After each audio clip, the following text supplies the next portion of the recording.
time to begin, Mr. Dhu Thompson, I turn it over to you, sir. Thank you.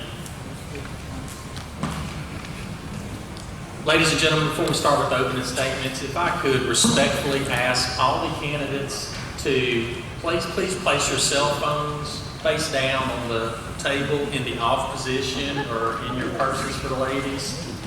Same with any Fitbit or Apple Watches that display incoming messages if you do not mind. Put them in the metal bag. Thank you to each and every one of you for your cooperation. And with that, we'll tender for the opening statements. Mr. Savage, you're first. Thank you very much. My name is Leo Savage. I grew up in Sunset Acres. Never been a politician. Just really was just like each and every one of you. I sat back on my couch and watching news, seeing so many homicides, hitting potholes, dodging potholes. You guys know the drill. And I just decided to get up and do something. My background is management.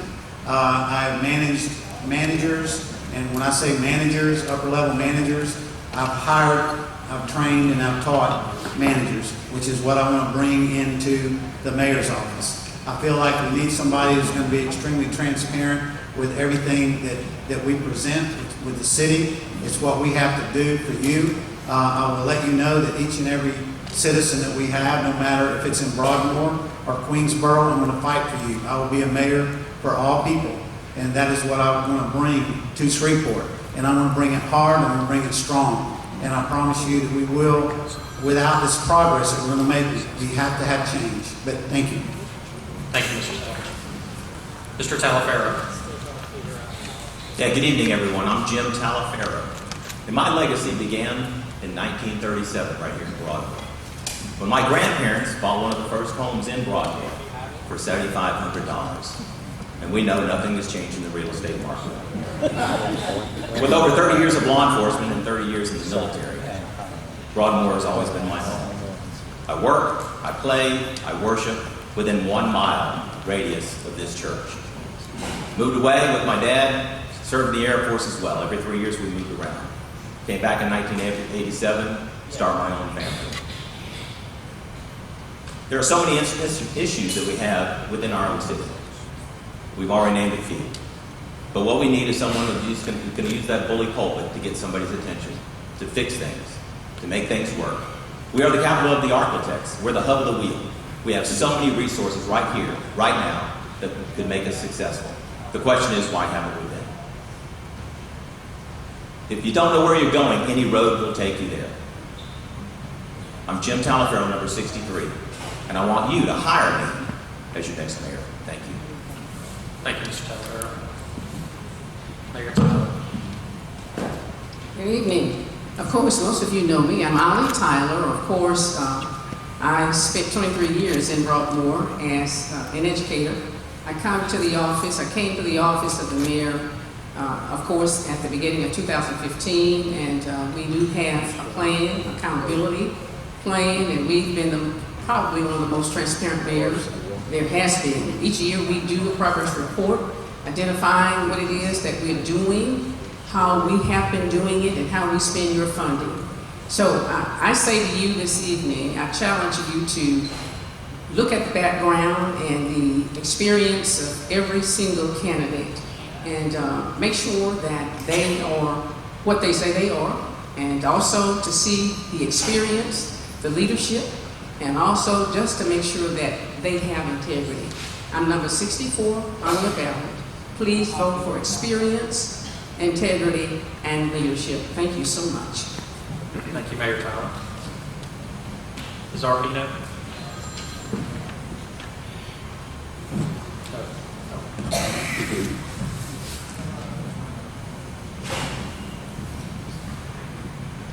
My name is Anna Marie Arpino. I'm a degreed accountant. My parents moved to Shreveport in 1955. My father's company built the city of Shreveport's water system. He was paid for it, or the company was paid for it, from 1955 to 1975. Here we are, 63 years later. We're still on my father's water system when you turn your water on.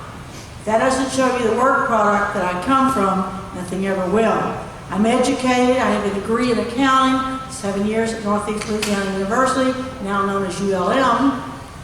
My first job out of college was the city accountant for the city of Shreveport. I handle special revenues, which is the federal money, all federal monies coming in to Shreveport. I'm educated, I bring leadership, I bring change, and I'm ready to make Shreveport great again. Thank you. Thank you, Ms. Arpino. Mr. Good, Dixon. good evening. My name is Tremendous Dixon.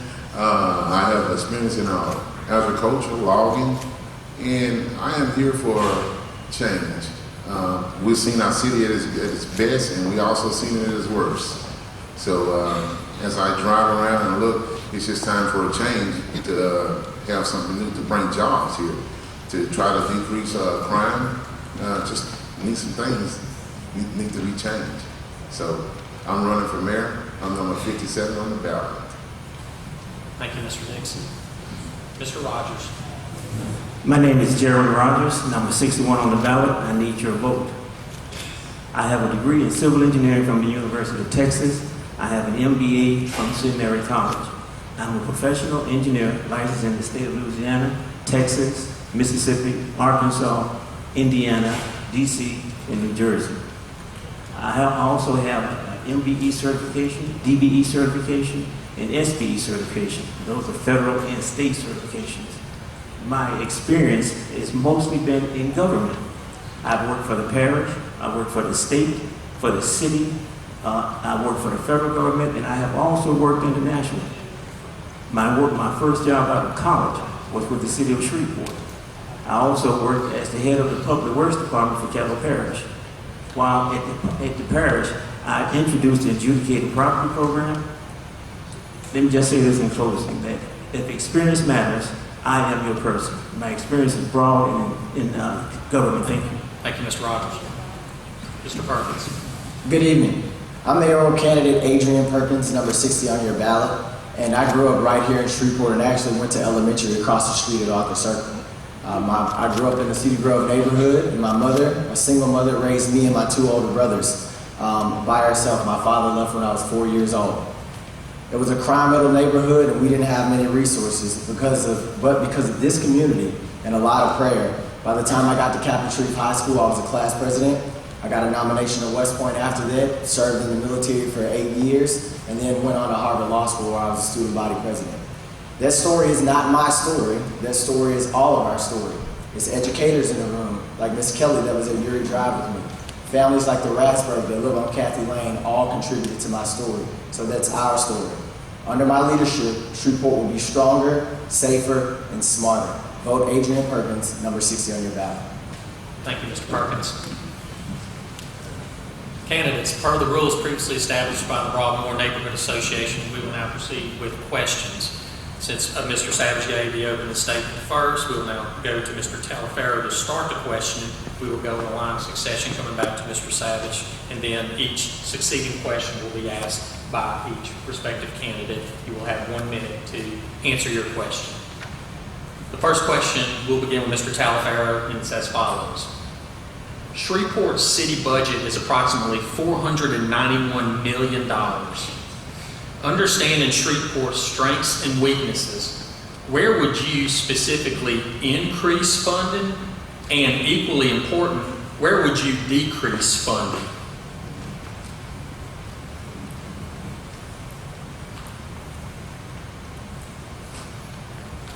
Great question. Before we can do either, we need to find out where our money is. One of the things that I propose is we take a hard look at the departments that we're currently working with. Every department needs to be audited. And we all know that there's fraud, waste, and abuse in every department, not just with the Shreveport Police Department, but even in your home budget or your business budget. We know there are ways to cut money or to spend our money more efficiently and wisely. This is one of the first things that I propose that we do. Let's find out where the money that we have is going. And if it's going somewhere that it shouldn't be going, then we need to reroute that to fund or increase some of the areas. Obviously, I'm going to increase the operating budget, just not the police department, but others. The police department Mr. Talaferro, not to interrupt, your time's almost out, but the question is there any specific areas that you would increase or decrease? The specific areas. increase or decrease money? Where the money goes in our government Okay, expenses. yes. All right, in a nutshell, I'm going to increase money in the law enforcement. Obviously, our police officers need more equipment, better equipment, higher technology, and we need to hire quality officers. Got my time's up now. Thank you, Mr. Talaferro. Mayor Tyler. Same question. Same Same question. question. Being the current mayor, I can say to you that we've already assessed every department, but if I had to redirect resources to a certain area, probably I would do it in the area where we need infrastructure. We cannot attract business and industry into this city until we do something about the infrastructure that's been deferred and delayed for more than 30 years. So if I had to decrease the budget, and you know, that's pretty hard to say because we have so many needs in Shreveport, but just looking at a decrease probably in the recreational department, where we have already a lot of community centers, a lot of parks. So naturally, probably that would be the area if I had to decrease. I wouldn't want to do that, but that's where I would. And Mr. Talaferro, in fairness to you, I did not give you a chance to answer the decrease question. Is there a specific program in government that you would decrease?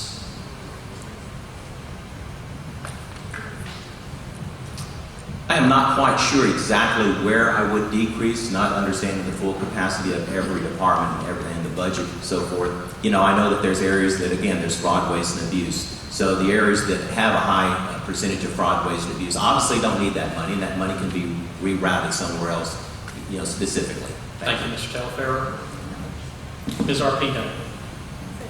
Same question. Same question would be for all the candidates who would come to Mr. Savage. You can stand or sit if you like. Being past accountant for the city, I'm well familiar with what those financials look like.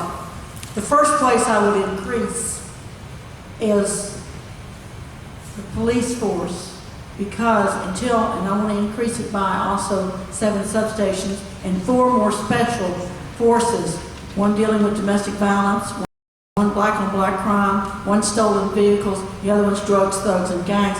And the reason I want to increase that is because until I get that fixed and done, I can't get the economic development for this city that I wish. Most of you know, I worked 16 years to get I-49 in, and I'm ready. I'll tell you later about that plan. Where I would decrease is the special programs that only affect a small amount of people. We need that money going to the aggregate for all of us, especially in infrastructure. Ms. Arpino, is there a specific program that you would cut? I just Well, said just- the special programs. The special programs, and I can line them out if you like, there are programs, and Fair Share is not really a special program, but I would not spend $300,000 to $400,000 on a study to make sure that Fair Share is getting 25% of the budget. Thank you, Ms. Arpino. Mr. Dixon. Yes, mine would definitely be increase on the police department because fighting crime is one of the most important things in the city. And I would definitely decrease it in, like Mayor Tyler, in the park and recreation area. But we definitely need it in the police department. Mr. Rogers. Yes, I would increase the budget for the infrastructure, roads, streets, and bridges. That's crucial. Everyone knows that's crucial, and they can recognize that particular department.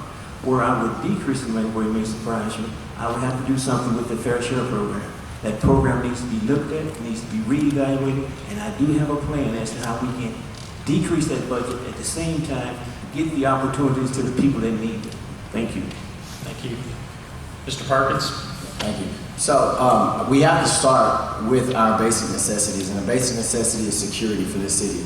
So I propose, again, an increase in the police department, and I wrote an op-ed in the Shreveport Times shortly after I announced in April to where we need to at a minimum match the regional rate of pay for our police officers so we stop exporting our best to other areas like Texas. Where I would cut the budget or look to cut the budget is in parks and recreation, quality of life measures. And how you compensate for that is partnering with organizations, private organizations like the Corpus Park Foundation, so that we can close that gap and the community can join us in making our city better together. Thank you. Thank you. Next question, we'll start with, oh, I'm sorry, Mr. Savage, excuse me. Dallas, Texas just raised their minimum rate for their police officers coming on board to $60,000 a year. Ours is $31,000. You know, that's exactly where I want to raise it. I want to give our police officers more money. They deserve it. You know, we want more officers on the street, and that's where we're going to keep them. They're right now losing 36 a year, and that's through attrition from them going other places. You know, for more money, but we've got to do something with our police officers. The other way I want to do it is with our infrastructure. We have a lot of wasteful spending. If I could say that's where I would cut, it would be wasteful spending. I can give you some examples, but to be more specific, I will tell you the Fair Share program right now is not working the way it should, and I would cut funding there and rearrange it and reorganize it. Thank you. I apologize for skipping you. That's okay. What we need this time. This time. Next question, we'll start with Mayor Tyler. And the question is as follows. What will be your position about annexation when it is the sentiment of many citizens here that the city cannot take care of what is under their control now?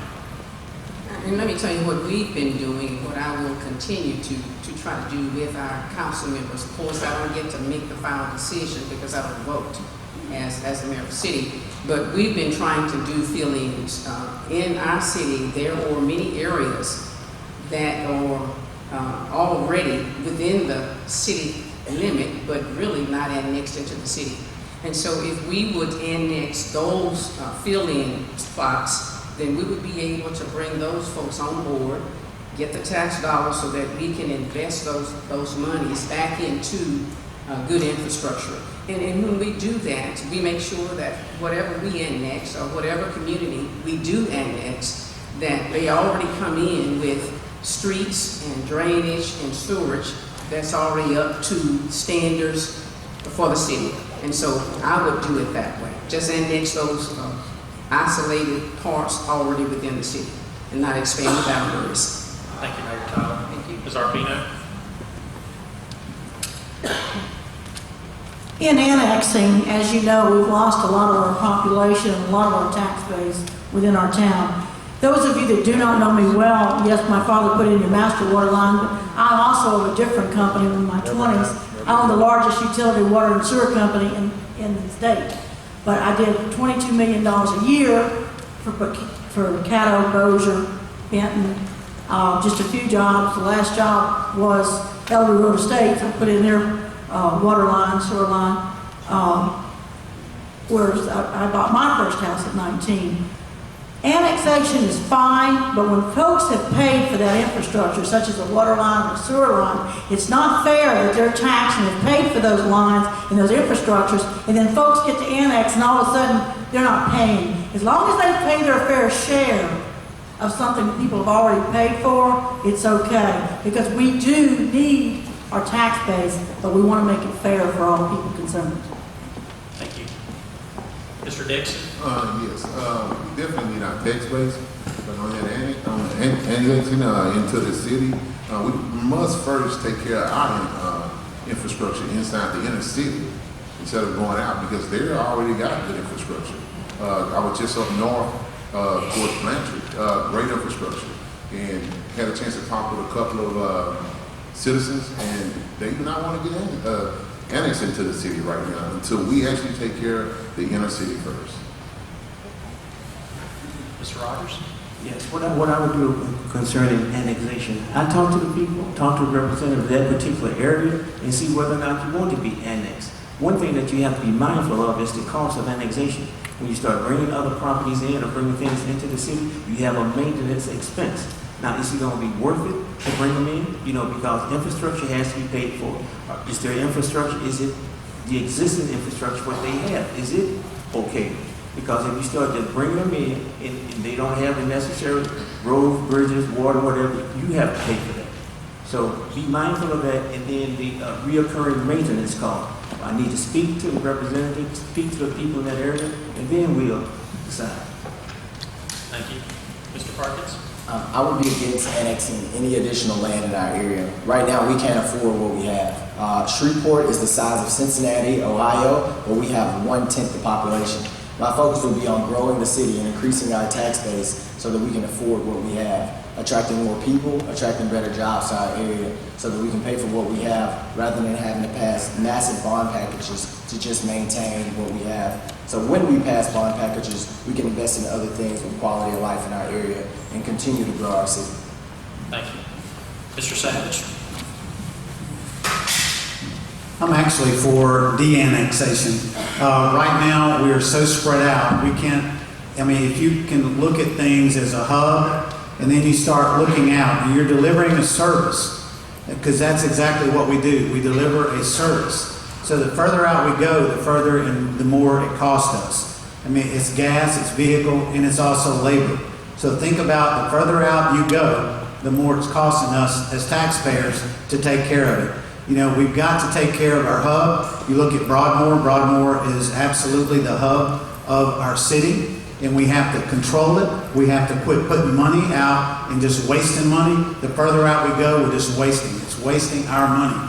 You pay taxes. You're investing in our city. You do not want to get something that you're not going to get a return on your investment for. So I really think that we need to look back. We need to start pulling back in some of these really deep annexed areas and start looking to control what we have here locally. Thank you.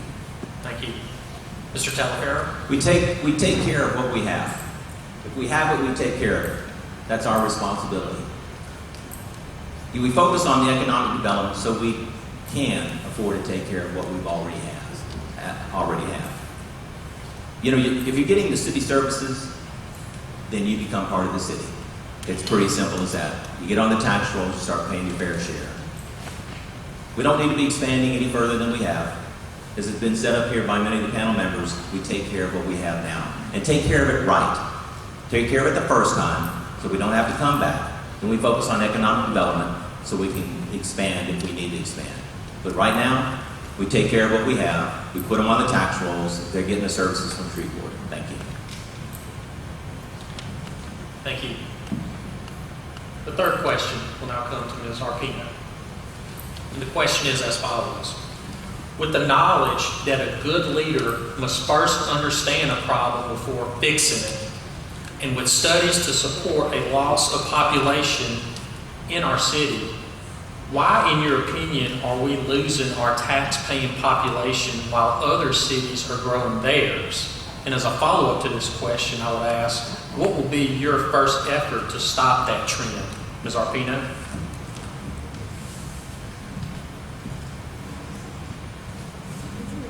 First part of the question. Okay, the first part, and to simplify it, is why, in your opinion, are we losing our tax-paying population while other cities seem to be growing theirs?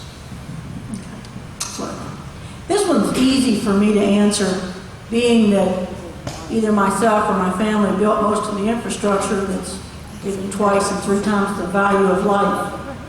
Our city has many problems of why we've lost our population, but our crime certainly hasn't helped it. Also, when you look at our city and losing the tax base, it's so funny to me how you can go 60 feet on the other side of the bridge right here in Shreve City, and all of a sudden your crime is lower. How about that? That's because the culture of their police department isn't our culture in our police department. If someone has broken the law, they're going to be dealt with. I don't care who they are. We don't necessarily have that culture. That's one of the main reasons I do believe. And also, the opportunities we've lost in our community. Ms. Arpino, your time's running out, but I'll give you a few seconds to ask what would be your first effort to stop that trend? We've got to fix the police department, number 1. We've got to get some economic development for jobs, number 2. Thank you. Mr. Dixon? Yes, economic growth is going to be the first thing that would stop our decline in citizens from leaving. We actually have to get out. As me being elected as mayor, I would actually get up and get out and start knocking on doors, going to different companies, industrial companies, asking them to come here. You know, let's do something. We have lost so many people over the last 2 or 3 years because we have to get up and start getting companies here, start building a foundation. Do you attribute a reason to why we're losing individuals in our population, in our tax-paying population? There's no jobs. And what would be your first effort to stop that trend? My first effort would start going after industrial jobs. Start bringing them here to actually stop our decline in our population. Thank you, Mr. Dixon. Mr. Rogers? Let me hear the question one more time. Yes, sir. The question is, why, in your opinion, are we losing our tax-paying population while other cities seem to be growing theirs? And as a follow-up, what will be your first effort to stop that trend? You know, the grass is always greener on the other side. You know, people think that things are better someplace else. Always, you know, young folks like to do that. I did it myself. But you know, one thing, I'm talking about this grass is green on the other side. And another thing that bothers Shreveport, or us, is that the negative publicity. You know, if you keep on hearing this old story about Shreveport ain't this, Shreveport ain't that, Shreveport ain't this, they all got this. So people get that embedded in their mind. So they say, look, I need to get out of here. Let me go ahead and find some other better place. One thing that we were trying to stop, we need to stop this negative publicity about Shreveport. You know, there are other incidents where, you know, if you start, basically, we talk about crime. Crime is very serious, and we need to address it. But we need to understand that crime, in terms of incarcerating someone, costs you a lot of money. So if we perhaps need to reinvest that money. But that's my approach. Thank you. Thank you. Mr. Perkins? Yes, so in law school, I focused my studies on how cities leverage technology. And technology is what's the deciding factor in our country and throughout the world today on cities that are growing and cities that are falling apart. First, automation attacked the rural areas, and it has decimated our rural areas and pushed everybody to mid-sized cities and larger cities. Next, mid-sized cities are up on the chopping block. And if we as a city don't adopt modern technology to put it into our infrastructure, we too will go by the wayside. So my proposal was to do things similar like Baton Rouge, Louisiana, and Chattanooga, Tennessee, that have invested in that type of infrastructure to attract jobs. Baton Rouge just got an Amazon distribution center with over 2,000 jobs because they have the infrastructure that was readily available for them. We don't, and we know that we are much better geographically situated than Baton Rouge to have a distribution center. So we have to get on the right side of technology, which I proposed to the City Council and the Mayor last February. So we have to do that right now if we want to grow. Thank you. Thank you. Mr. Savage? First off, the reason I walk your neighborhoods. You know, I see the blight that's going on in Broadmoor. You know, I've talked to a lot of you about that. You know, blight is a big thing. People are leaving because of crime. They're leaving because of our infrastructure. They're leaving because of poor leadership in our city. That's why we're up here today. We need to make a change. But let me just tell you this. What we have to do as a city, we've got to get back our quality of life. You know, we've got to do that. We used to have Fairgrounds Field at Hamels Park. Look at the plants that have gone. AT&T, Beard Poland, Goulbat, GE, GM, you know, all these places have left. What we need to do is clean up our crime. The first thing that we're going to do is I'm going to replace our police chief. We're going to get a leader in there that's positive. It's going to take the gloves off. I want them to be as bad as they are over in Bossier without getting us on national news. But we're going to take back our city. Thank you. Thank you. Mr. Talafero? Yeah, a very multifaceted question. You know, I think we've lost the opportunity or the willingness to build relationships. Shreveport was built on relationships, and then business was built on those relationships. We're out of the relationship business. We're out of the customer service business. Why does it take us so many facets to get somebody that is an entrepreneur that wants to get in business for themselves? We make it so difficult for them. So naturally they're going to go someplace else. And then those businesses that want to expand or grow, we still make it difficult for them. So we need to change our customer service attitude, and also we need to rebrand our attitude about where we call home. This is everybody's problem. This is a community problem. And again, you know, we are the capital of the architects, we're the hub of the wheel, and we can do better. And we will do better under a different leadership. You know, we need to be tough on prosecution and not just tough on law enforcement. Law enforcement is only part of the hub of the wheel. you know, tough on prosecution is the key. Put them away, keep them away, don't be letting them out. Is that my time now? Thank you. Mayor Tyler? Thank you so much. What I've noticed in our city is a lack of pride. And I say it time and time again, any leader who comes into... I'm sorry, Mayor Tyler, we're having a technical function, and I don't want your comments to be overridden by that. We'll start you over if you want. Okay, thank you so much. I appreciate you giving me that Yes, ma'am. opportunity. Pride is a huge problem in Shreveport. Of course, it's my home, and you know I'm invested here. I'm vested here. You know I have my home here, and never bought a home anyplace else. I want to tell you that we have so many outstanding assets in this city. But I think that people leave the city because of several reasons, and I think the biggest one is because we beat up on ourselves. We're so busy trying to climb to the top that we ourselves put out the bad news about what we don't have in Shreveport. We have so many outstanding things. When people want to start a business and they really get down to the nuts and bolts, they start in Shreveport. You know, for an example, we have 10 technology companies right here in Shreveport, 5 biomedical technology. We are the hub of the wheel. We have all that is necessary. We just need to build the product. Maybe your time is running out. Is there something that you would do to stop that trend? Yes, I would market the city better, inside and out. We've been trying to do that, just trying to make sure that we are able to do a better job of marketing, and it takes us all to do that. And I think pulling people together to market the city. Thank you, Mayor. Now, the next question will come to Mr. Dixon. And the question is as follows.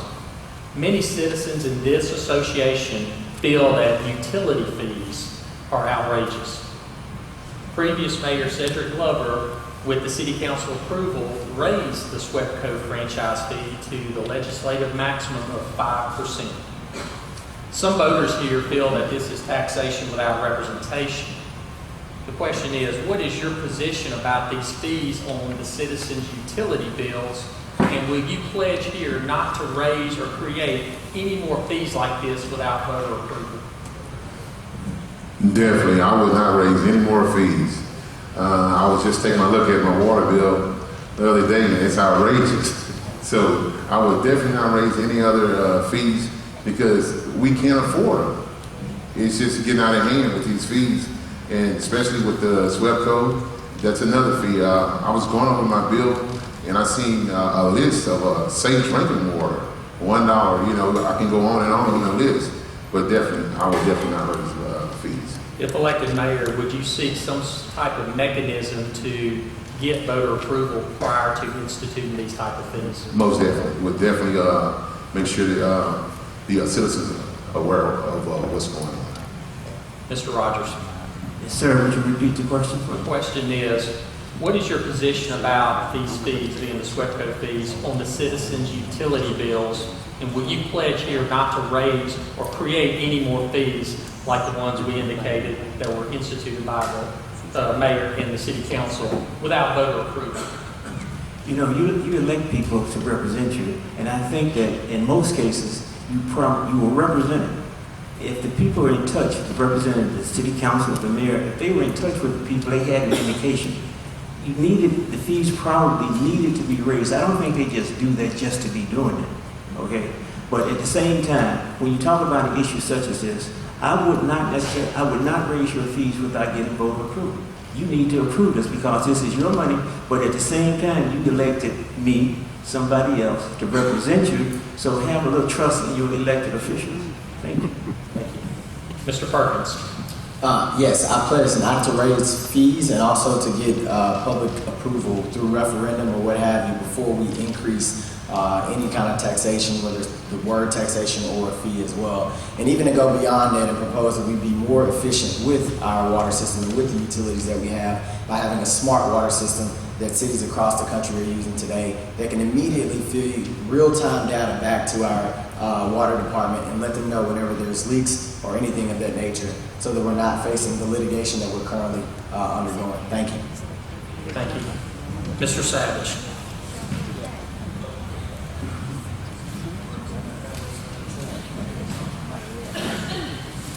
Yes, first thing, no, we have to make sure that there are no funds, no increases for any of us. We are taxed to the kilt, and I'm tired of it, and I know you're tired of it. Let me tell you a little bit about that SWEPCO 5% surcharge. There's 3% of that, it goes to our roads, our infrastructure. There is specifically for that. The other 2% goes to that mysterious big gap. It's called the general fund. And if you look at our budget, you see this enormous little gap like this. That's our general fund, which is like a catch-all for anything and everything.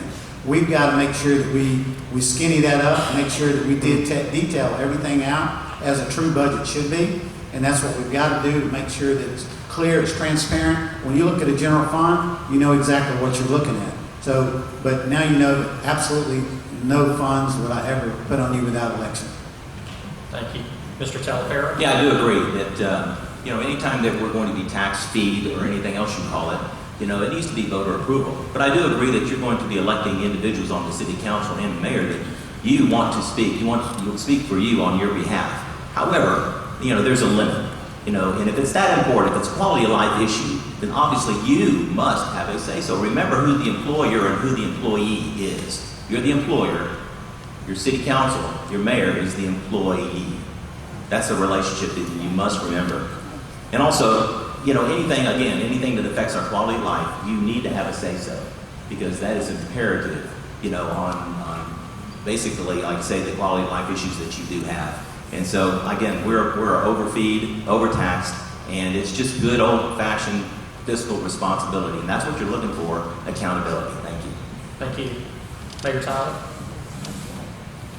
Okay, first I want to say that whenever you charge franchise fees to utility companies, you're not charging it to the citizens. That's the first thing people need to know. As an experienced CEO now, I can tell you, I think where we need to start is taking a look at how we negotiate the contracts with the companies. They make millions of dollars on all of us every year. And when we charge franchise fees for them using our right-of-ways, we're charging them, and they sometimes pass it on to the taxpayers, and that's not right. And so I think the negotiations need to be, how is it that you are creating or drafting your agreement with the utility companies? When we do that, when franchise fees are paid, they're paid for certain things that we need to do in our community. So we need to look at how we negotiate. To that extent, would you pledge here not to raise or create any more fees like this or similar to this without voter approval? Absolutely. If they were going directly to the voters. Yes. And what I'm saying is franchise fees are not being charged to the voters unless the utility companies pass them on to them. Yes. But no, I think if anything is going to be raised on voters, we don't need to do that. Yes. Thank you. Ms. Alpino. Let me fix this with what you need to know. No, we don't need any more fees without voter approval. But I question the expenses on our utility bills. Just an example. GM plant, water and sewer, Elby Road Estates, Fern Avenue and East 70th, Client Fant, Lucas Water Treatment Plant lines. Those were all mine. I was paid. I was the only one up here that's ever paid by the city to do those multi-million dollar projects. And all the payments to me were 1974 to 1979. Dad company was paid in 1955. What's $50 a month on our water bills? Where's it going? We've been paid, folks. The bonds should be way paid. What are the current costs now? No, I don't want fees and wouldn't approve fees of not voter response, but I also would reduce what we pay. Time, thank you. The next question will go to Mr. Rogers. This is where it starts with the Broadmoor question. Sure. Yeah. We want to take the time out for a second to let everybody know the votes have been tallied. So that Broadmoor is not in this situation again. I believe the tax dollars are divided up, say, among the council members, okay? But then, in order for you to receive treatment or help, you need to speak up. You know, the squeaky wheel is the one that gets the oil. So if you go ahead and speak up, you can get some attention. If you sit back passively, you get looked over. And then, you know, so your council person needs to know what you want. You know, because like I said, he represents you. So that's all I can say about that. Thank you, sir. Mr. Perkins? Yes, as Mr. Rogers pointed out, the way that the roads are repaired, there's an equitable distribution to the city council members. So if you are not getting your just due, the city council member, for whatever reason there was that mishap, if they don't catch it, then as your mayor, I assure you that I will be out in the community multiple times a month during town halls and talking to you directly so that I can catch it as your mayor, because we have to grow our city together and we cannot neglect any particular neighborhoods when it comes to the resources and your tax dollars that you're paying. Thank you. Thank you. Mr. Savage? Mike Passer.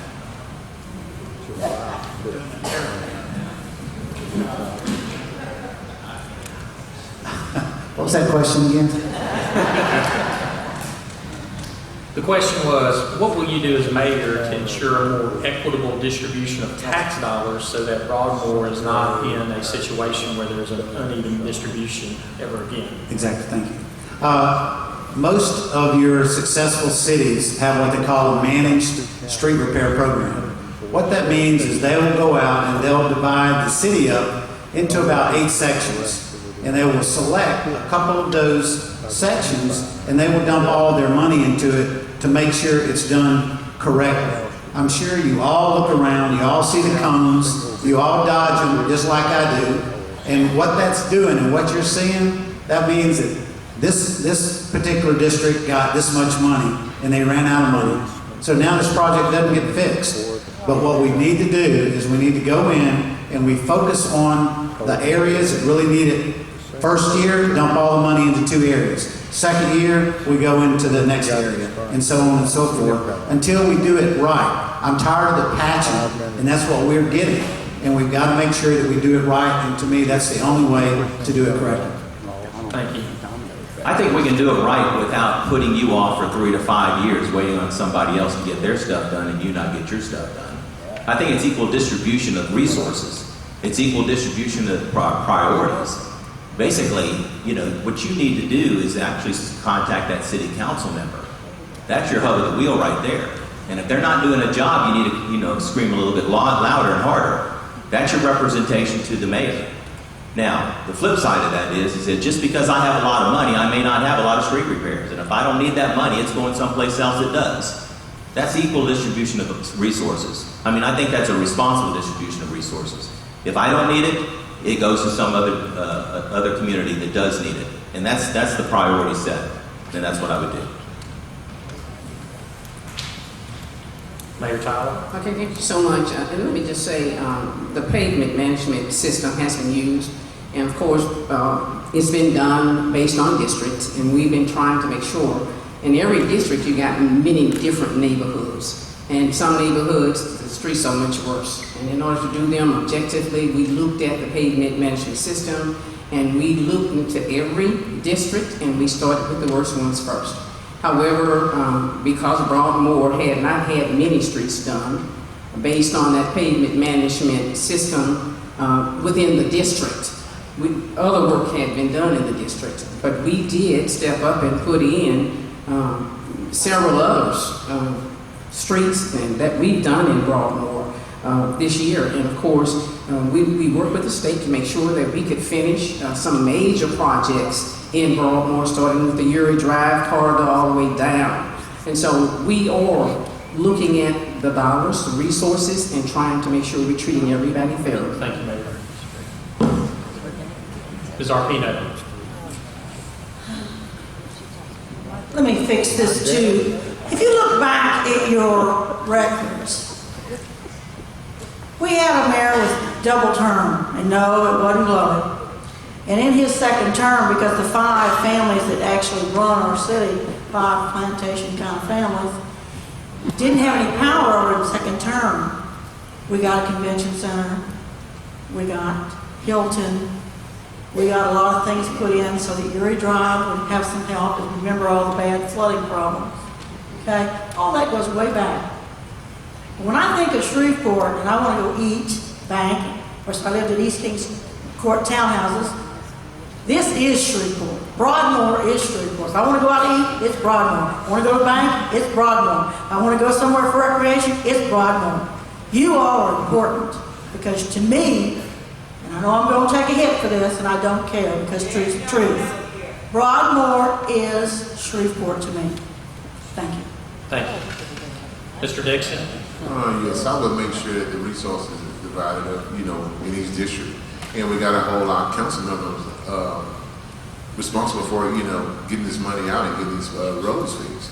And as an elected mayor, I would be out riding around checking to make sure that the drainage in the streets are actually getting fixed, the ones that need to be, not just wasteful money. Thank you, sir. And may I make a comment too? If you have another comment like that, where you stand up and make a comment, we're going to ask you to leave. This is an orderly process. This is something that we want to make sure that our candidates are the focus, not the middle of the audience. That's a problem. Thank you. Thank you. Now, the next question will now come to Mr. Perkins.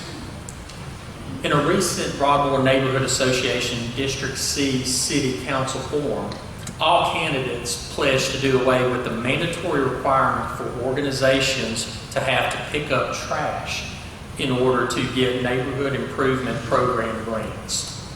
What is your position on these type of stipulations for volunteers working on self-developed programs they feel will help improve their neighborhoods, and will you follow suit? Yes, I don't think that those stipulations should be mandated. The trash problem in Shreveport, I see it as this. I see it as a metric of the hope in our community. The money that we are allocating towards cleaning up our city has not changed, but the streets have. So citizens have seen that we have not, as from the city point, been cleaning the streets. So they too are like, okay, there's plenty of trash in the road. I might as well contribute to it. And they lose hope in our community. So again, those stipulations, I don't believe they should be there. But this, from the city aspect, we should start enforcing our contractors and the people responsible for cleaning up our streets again. And once we do that from the city point, then we as a community will have more hope, and you don't have to force it through stipulations to have people pick up the trash in the streets when they're walking down the street. That would be my approach to that problem. Thank you. Mr. Savage? Absolutely, we have to remove those stipulations for sure. My people that work with our campaign, we've been out in the streets picking up litter too. I will tell you that it absolutely disgusts me with the litter. One of the things that I would do, the positive sides of it, is I'd like to have a quarterly trash pickup all over the city. Have a contest, have everybody involved. Get some pride back in our city. Ask people to go out and pick it up. The one with the neighborhood with the most black garbage bags full, and that would mean myself, the mayor, and my staff will come out and cook hot dogs for them, one weekend. Do something positive. We want to have the news involved. Get some positive things going. But, until we roll our sleeves up, nothing's really going to happen. So, I would definitely try to implement the positive change as well. Yeah, I agree. It is a community problem. We all know, most of us were raised that we just don't litter. We don't throw stuff out of our windows. We just don't throw stuff on the ground. But that's not the case anymore. I have a 16-year-old, and when we're walking from point A to point B and we find trash, we just pick it up because that's the responsible citizen thing to do. And I'm trying to build a good citizen within my daughter. I want businesses to focus on their line of sight. Whatever you see out your window, that's your responsibility. And if you can imagine every business down Uri Drive taking that concept, that if I see it out my window, I'm responsible for it, I bet you wouldn't have that much litter. But it is a community effort. But it's how we are raised. It's how we are mentored. And that needs to change as well. If you're going to have if you're going to have a campaign to clean up Shreveport, I would be willing to hire some street sweepers or pay for some street sweepers. And I'm going to use the bully pulpit to say, you know, there's these highways and byways that are trashed on either side. You know, they need to be cleaned up. Thank you. Thank you. I just have to disagree. I feel that if we're going to provide funding from the city to be able to help improve neighborhoods, picking up trash or eliminating trash and litter in the city, if you're going to get monies to do that, I feel like we ought to have some accountability with those funds. And if it's going to be done, we need to do it. Everybody needs to do it in every neighborhood. In every neighborhood. Pardon me, I have allergies today. So I think whenever we start dishing out funding that we don't have really to dish out, there should be some accountability. And all we're asking, and it's really not a mandate, but we're asking people to just pick up around in your neighborhood where you live, because we are going to provide you some funding to do that. And so we're asking everybody to get involved. I wish we had more people and didn't have to do that. Thank you. Mayor, as a follow-up to that question, I'll give you a few seconds to answer that. So you indicated in order to receive these funds, though, that they will have to meet that requirement. At least once a month, yes. And that way, but if people don't throw it down, they won't have to pick it up. So we're trying to build pride in people. Accountability for the funds you receive. Thank you. The next question now will go towards Mr. Savage. I'm sorry. Ms. Arpino, I apologize. That's quite all right. Quite all right. The last 4 years, I think we can all agree that the classy trashy or whatever is not working. Look at your yards, and look at your streets, and look beside your roads, and you'll see that it is not working. Those of you that saw my Channel 3, when they asked me my coverage, showed up the cameraman. The first place I went was the duck pond, because it needs to be dredged and cleaned. It's stagnant. It's just gathering mosquitoes. It needs to be done. But I like what Europe does. For all these dropouts, all these dropouts we have sitting around our town, in Europe, you're sitting around town, you're cleaning it up. You're taking care of the trash, or you better be inside. I like that. And if they're not doing it, we can give our high school kids some weekend money for doing it, for a small stipend. But I think those dropouts need to be busy cleaning up the streets since they're not in school. Thank you, Ms. Arpino. Mr. Dixon. Yes, it's a community thing. We should all work together, getting the trash, keeping our neighborhoods cleaned up. That's the most important thing, because when people come in from out of town and look around, they want to see a clean environment. And if you go to Dallas and you go to Frisco, Texas, you look in all of North Dallas, the streets are clean because the citizens pull together and everybody is working and making clean streets. Sir, the question goes back to whether, if you were elected mayor, would you mandate the trash stipulation pickup in order to receive this program grant? Yes. Okay. Thank you. Mr. Rogers? Repeat the question for me. Sir, the question is, what is your position on these type of stipulations for volunteers working on self-developed programs they feel will help improve their neighborhoods, and will you follow suit? And this is in relation to the mandate that you have to pick up trash in order to get a neighborhood improvement program grant. Okay, so you telling me that if you pick up trash, the city will pay you, will give you a grant to pick up? Then you will qualify for the neighborhood improvement program grant. Am I in favor of that? Okay. Am I in favor of that? I'm not exactly sure, because... Yes, Mr. Rogers, I'm going to tender to the Broadmoor Neighborhood Association president to explain it further. Okay. In order, every neighborhood has an opportunity to apply for grants every year. The past 2 years, there's been a stipulation that in order to receive grants for a multitude of projects, one of the things you have to do as a project is pick up trash once a month. If you don't pick up the trash, we have been told you're subject to losing all of your funding from the NIP grants. That's what the question refers to. Would you make it mandatory for a neighborhood organization, would make it mandatory that they have to pick up trash in order to receive those neighborhood improvement programs or OSHA programs they do. Let me ask you this. How much trash do you have to pick up?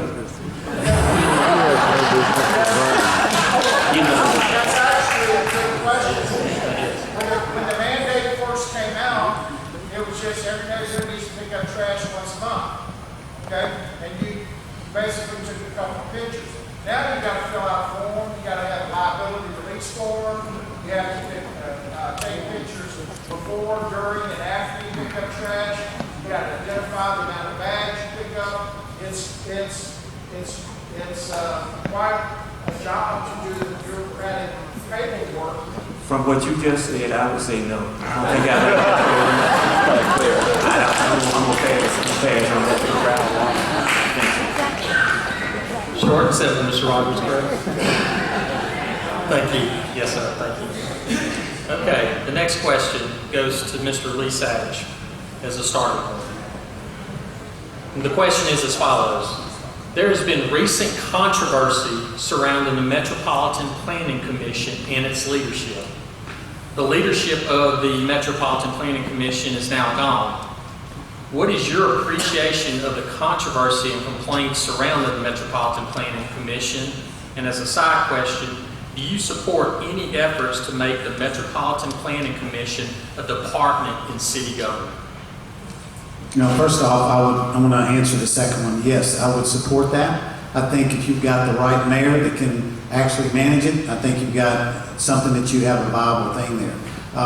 With Metropolitan Planning Commission, you may all know how difficult it is to do anything. We talk about bringing businesses into Shreveport, and right now it's near impossible. I'll give you an example. A buddy of mine has Bojack's. They went to the city council, and half of them showed up. They wanted to tell them about the project they wanted to do. Then they go over to Bossier. Bossier was there to shake their hand when they came in the door. Actually, the CAO took them by the hand, Miss Glorioso, and took them out, and they went over to Barksdale Boulevard, and they have got an incredible, beautiful place there now. And that was the Shreveport organization. We've got to streamline MPC. We've got to make sure that they do their job. I'm willing to give the guy that's in there now a few months to make sure that he can do it, but just 3 months. Thank you. Mr. Talafaro. Yeah, leadership is key. Obviously, we didn't have great leadership on the MPC. I think there's great people on the MPC. And with this new leadership, I agree with Mr. Savage that we need to give them an opportunity to show what their work is. As far as a new department, no, let's go ahead and let them do what they're supposed to do and be the check and balance. But I have to bring your attention that Bossier had 70 businesses, new businesses open. I think within the last year. And I think we had 40. And Shreveport is 3 times the size of Bossier. Why is that? Again, it's customer service. We make it so difficult for businesses to start here and old businesses to expand. We need to redirect the way that we're doing business. We need to return to building relationships and customer service. Thank you. Mayor Tyler. Thank you so much. I'm not sure which question to answer first, but I can say to you that the MPC, did have issues, and I felt like now that we have new leadership, we need to give those people an opportunity to see what happens. I think MPC should be a separate entity because I don't think they need to have interference in doing the best job to make sure that our businesses or following a plan that we have in place to grow our city. And I would also encourage you to check the data on the number of businesses that was brought into Shreveport, because I can tell you it's more than 40, and we expanded about 30 over the past year and a half. So just know that MPC, I think, needs to be given a chance to do their job, and then we'll see what needs to happen from there. And do you support the MPC becoming a department in city government? Not until an assessment has been done of the current leadership. I would need to do an assessment after to see what is happening and what will happen. Okay. And then if it doesn't work, then yes. Thank you. Ms. We need to give MPC an opportunity to see how this change will do for them. But we also need to change the culture of the thinking of the MPC. Shreveport needs to be open for business, period. We have so many buildings and so much land that we have to pay to actually keep the grass down. So many buildings, we could just give businesses if they want to come in. I'm a degreed accountant. I can design a tax incentive for them. Won't cost you 1 penny. And NPC needs to be part of that because they're one of the first people, organizations, part of our city that can say to people coming, we are open for business. That's what we need to do.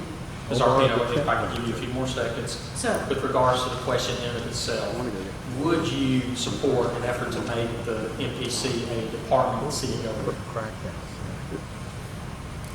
Does not need to be a department of city government because that would subtract some of the checks and balances that I feel like we need. Thank you. Mr. Dixon. Yes, before we make them a city government, let's give them a chance. You know, let's give them 6 months, put them on probation, and let them see what they can do. But we don't need to drive business away, especially when they come down to rezoning. And that's one of the biggest issues. You can run business away with the zoning process because it takes too long. And while we're scrambling trying to get it done, other cities are taking it and running with it. So let's give them a chance before we make any move. Thank you. Mr. Rogers. Yes, the MPC has the reputation of being very difficult to deal with. I've heard from business people about this process. So with the change in leadership, hopefully something will happen. But I think also we need to have the MPC, let's have like an internal meeting and see what's going on. But even more than that, what I would like to do is bring the business community in and MPC meet with the business community, the people that have been objecting the most because they stand the most to lose.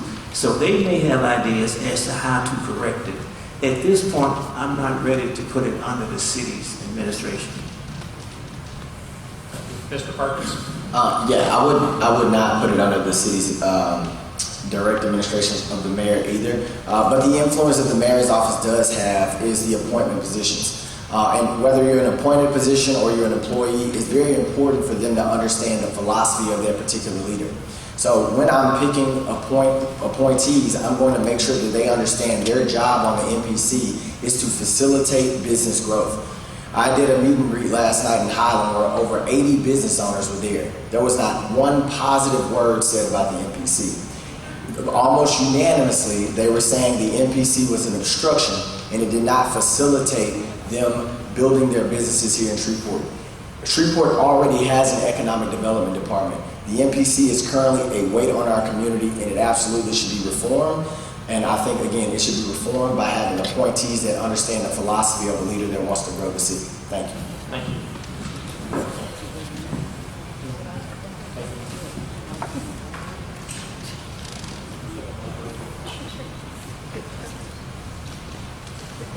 We now move to Mr. Talaferro.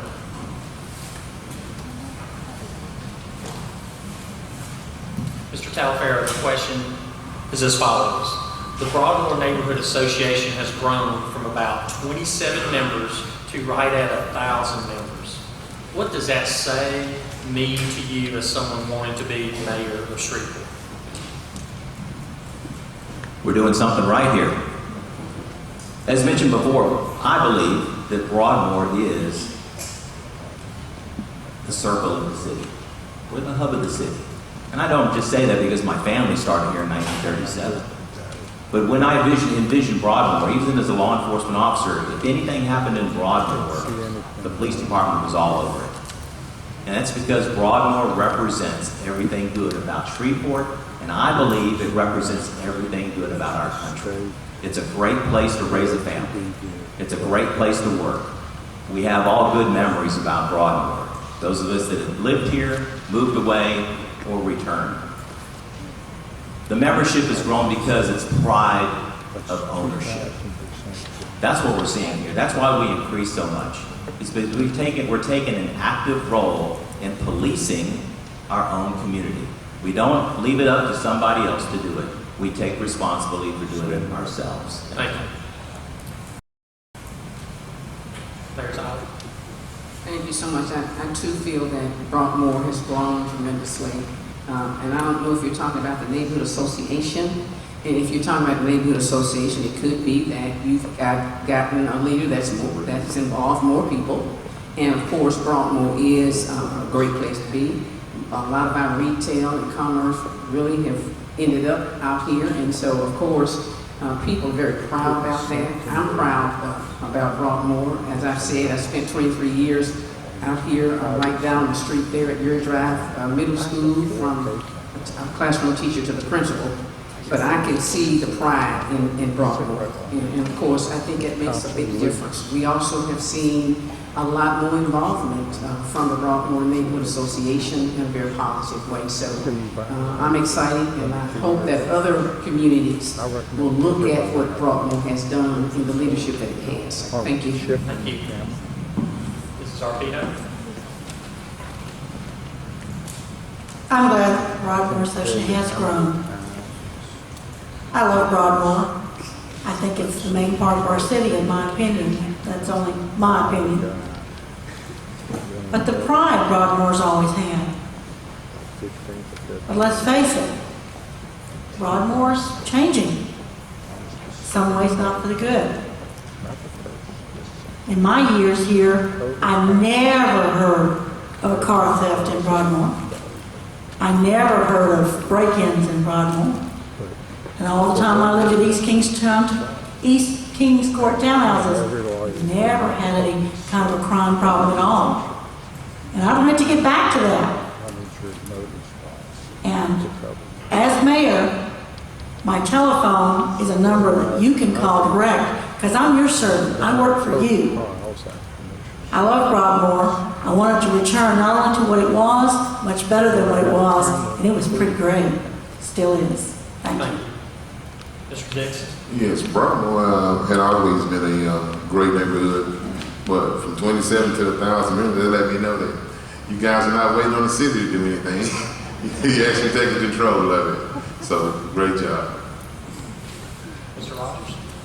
Broadmoor, as I see it, it could be an example for the rest of the city. Okay, one thing that Broadmoor has is that most of the people here own their own property. That makes a big difference. Most of the folks here have jobs. That makes a big difference. If you got a job, you got a home, so you have pride in your neighborhood. Now, if we can extrapolate that to other parts of the city, that would be a perfect example. Let's get some of this in Cedar Grove. They talk about Allendale. Take Broadmoor, a few of you, the leadership in the community. Let's go over to Allendale. Let's go over to Cedar Grove and show those folks how to do this thing. Thank you. Mr. Perkins. Yes. So I haven't studied the growth of the other neighborhood associations throughout the city, but that type of growth should be a gold standard for the city. And I wish more neighborhood associations were growing at that rate. It says a lot about this community that you all, have joined hands together to contribute and join the conversation. Also, I'm not sure what prompted the growth, whether it was Mr. Broussard's leadership or some of the problems that you were experiencing. But again, that's a great example of the citizens coming together, not waiting on government to get a job done. So, I think that is the gold standard, and Broadmoor should be applauded, and more neighborhoods that aren't growing like that, associations that aren't growing like that, should follow suit. So, Mr. Savage.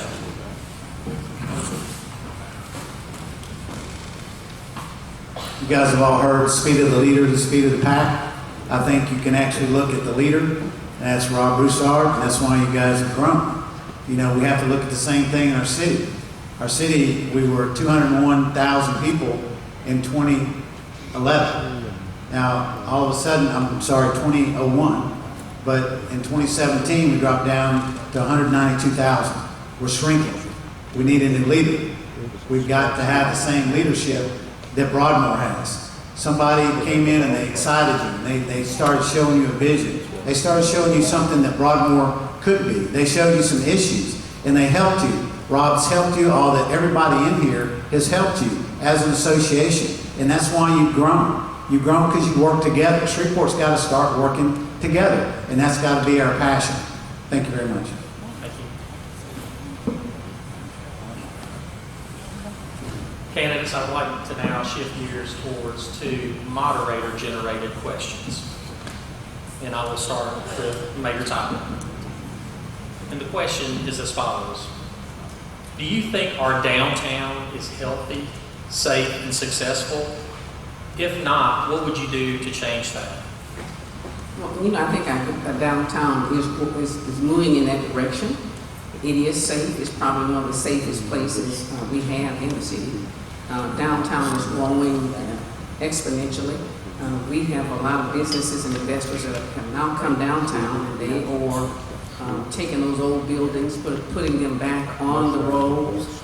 We're putting in mixed-use property where we have lofts on the top, retail on the bottom. So I see downtown growing. We got our first Shreveport Aquarium. We are also renovating some of the public facilities that we use for symphony, ballet, theater, and so forth and so on. We bring in a lot of different activities from festivals. We have, most of our festivals are down there. We bring in 1 million people a year.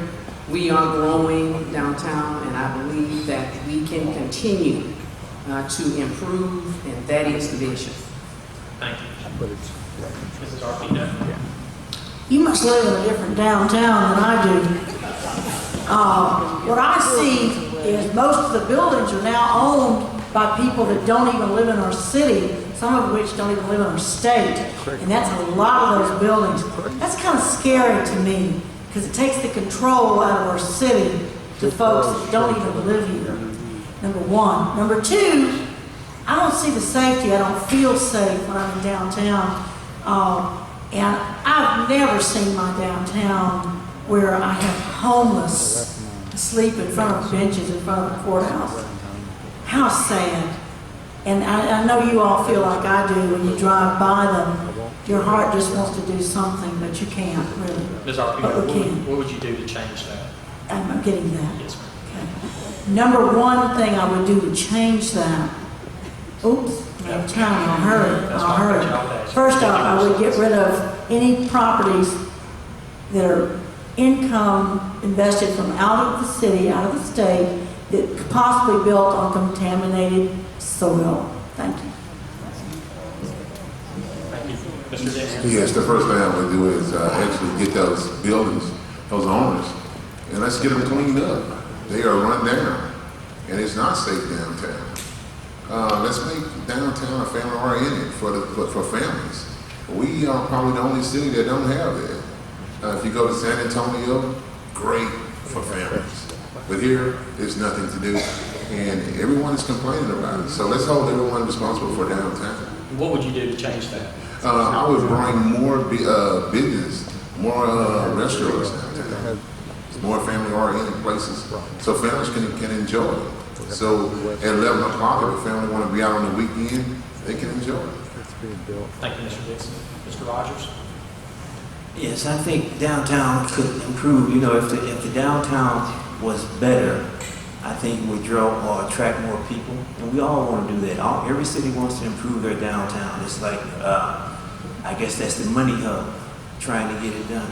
In terms of what can we do to try and make downtown better, they're talking about mixed-use developments. They're talking about a whole lot of other different things. And I think one thing that we could do probably is just follow the master plan. It has a good description as to what needs to be done downtown. They talk about some type of developments. I can't reel them off right now, but I did look at it. The master plan has a good idea as to what can be done downtown. Thank you. Yes, so right now, this is a very important question for the growth of our city. No city in America is growing right now without a robust downtown that offers everybody in that community something. So it's very important that we invest in downtown. One of the things that people complain about downtown is the homeless population down there, but Heliopolis did a report, and downtown is one of the safest districts in our neighborhood. So although it may be, uncomfortable some people to experience that, but I'll tell you this, there is also no city, no big city in America that does not have a homeless problem in their downtown area. So, also us, not us, but many of us are Christian people, and I think we need to, be kind and understand that that is going to be there, and we can still grow our downtown and attract people to our city. Mr. Perkins, you indicated there's uncomfortableness. What would you do to change that perception of downtown? Yeah. Well, isn't the question to how would I change downtown in general? If you feel that there's some uncomfortable Yeah. views of downtown by certain segments of the population, what would you do to change that? Yeah, so the change that I would do in downtown is actually investing in downtown to be more robust to attract the people into downtown. I'm saying that uncomfortableness is not going anywhere.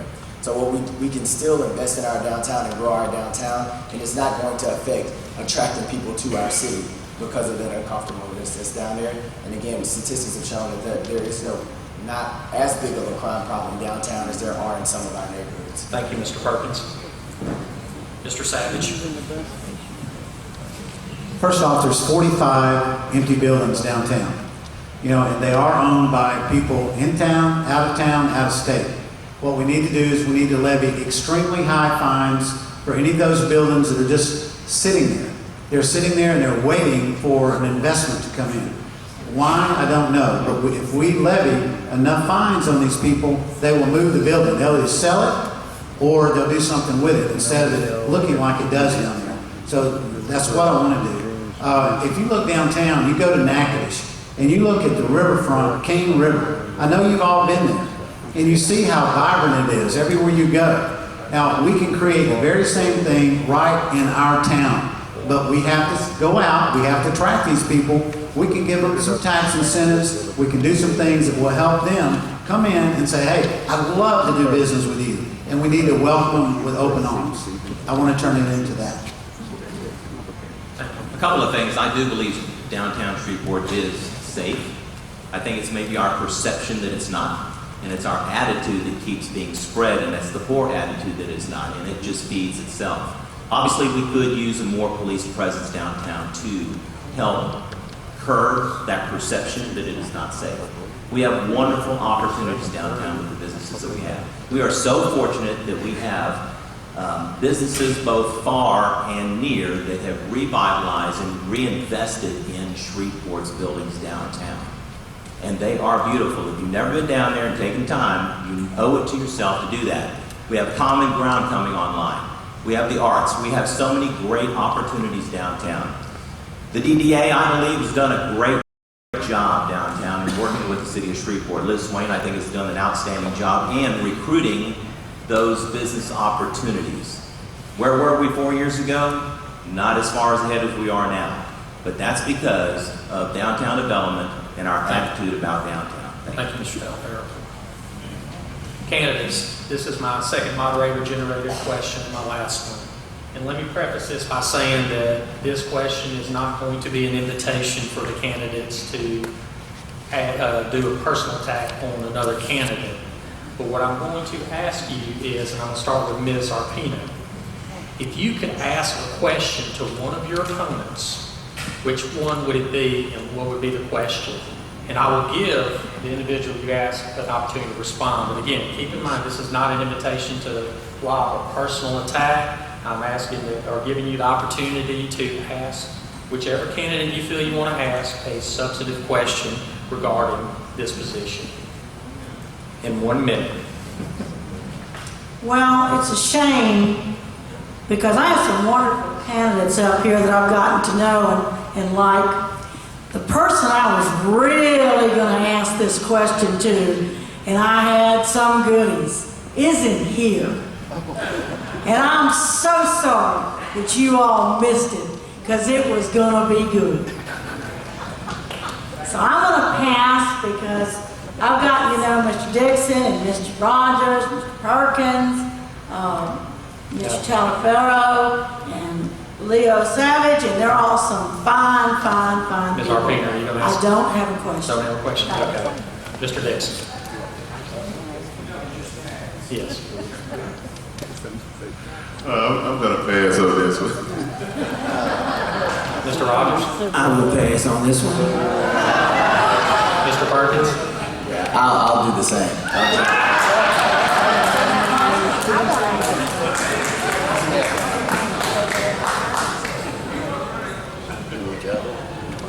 Mr. Savage?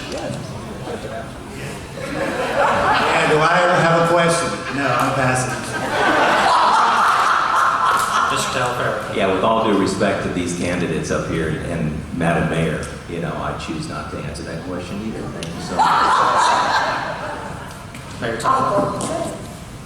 I concur. I have no question.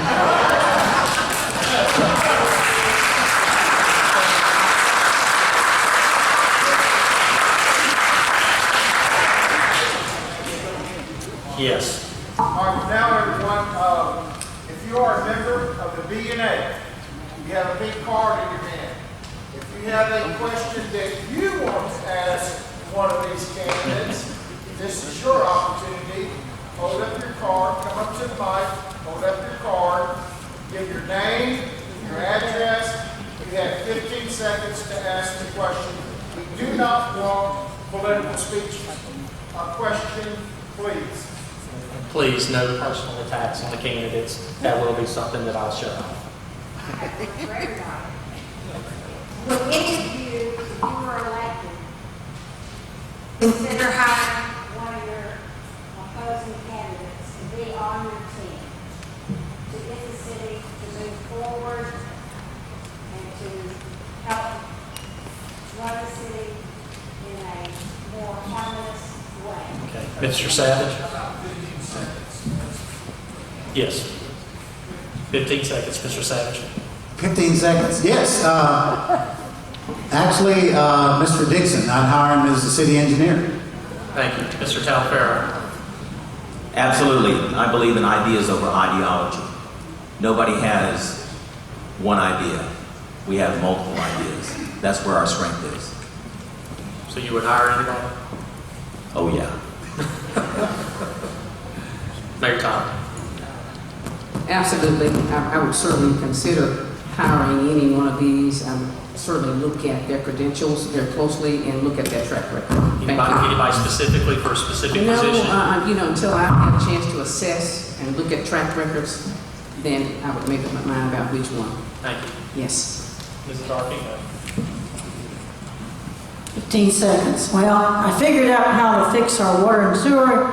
It's $1,370,842 would be the bid. We only have $490 million in the budget.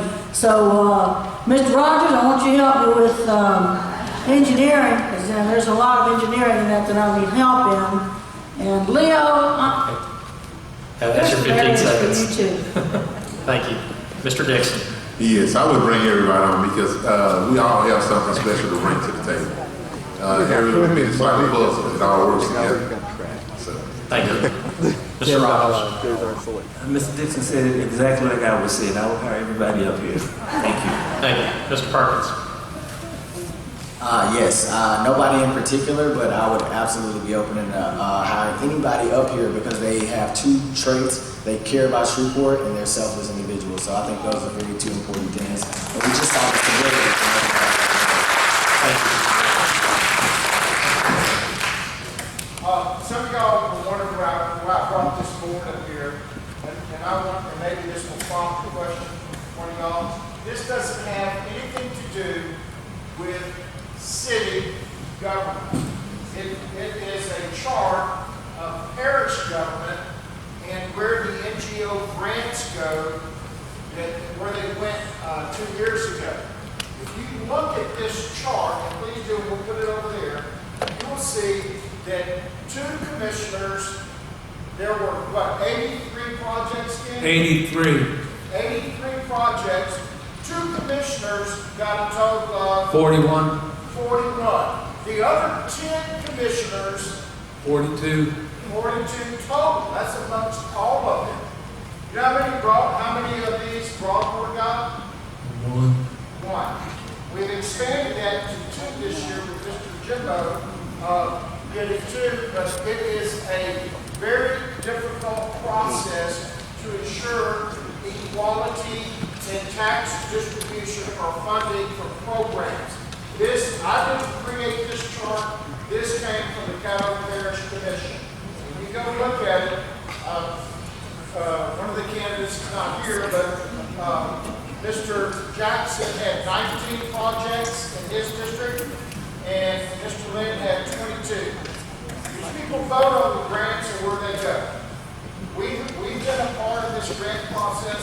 It's what's funded our tutoring program to the tune of $155,000, but some of that was generated from philanthropists who stepped up and said, we value what role schools play in our community, and we're very fortunate people with our schools.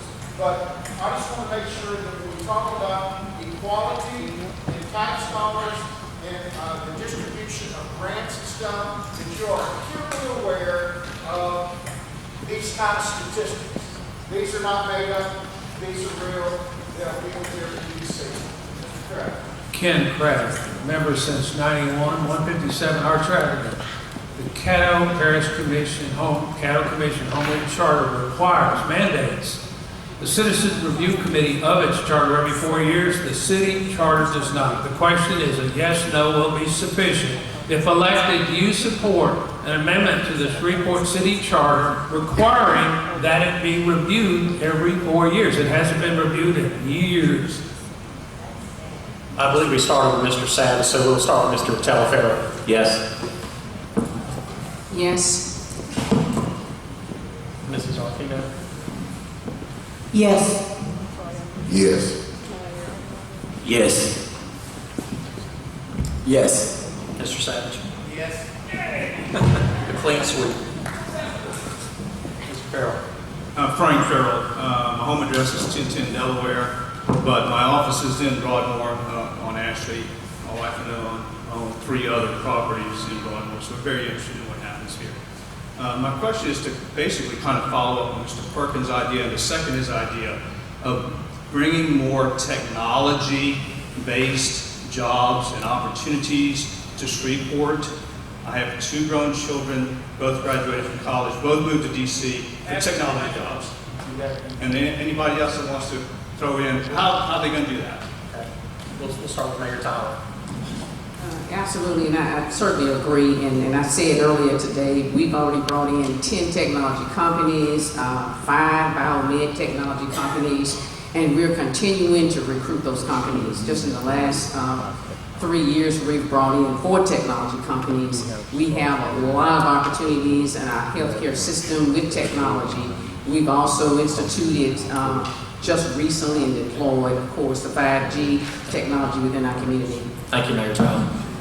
Mrs. Arpino? With crime solving. Yes, the technology companies. I'd like to see more merger with Barksdale and the Barksdale entities with the technologies here in our city.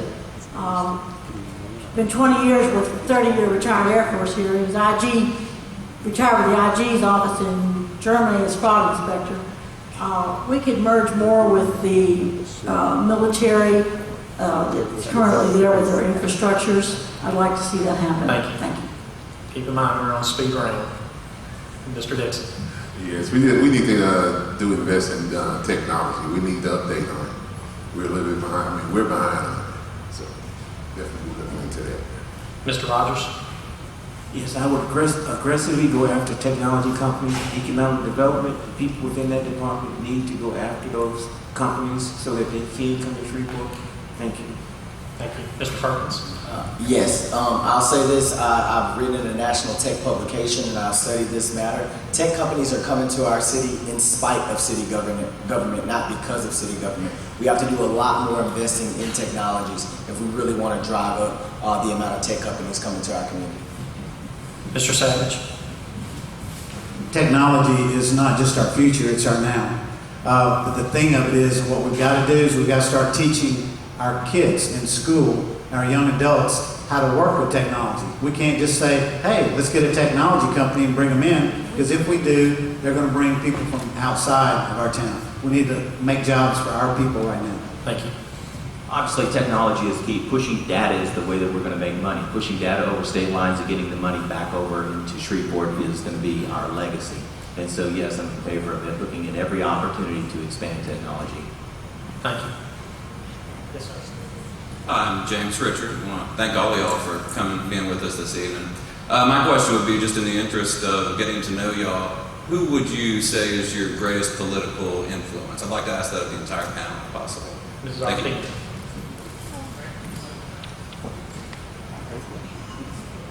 15 seconds.